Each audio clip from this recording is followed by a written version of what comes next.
Şaka mı ne derse de bari ya. Saat 3'te abi kar yağdı. 3'ten beri yani hayvanlarımızı yola koyduk. Bir de bir an önce dedik şeye gidelim, sıcak bölgeye gidelim. Hayvanlarımıza yazlıktır. Bir de eksi altına girse yani bizim de tehlikeli durumumuz olabilir.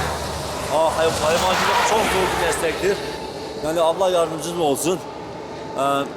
Bir de hani devlete daha çok yani yardım istiyoruz, yani daha çok şey versin, destek versin, yani hayvan süresi tükenmesin yani.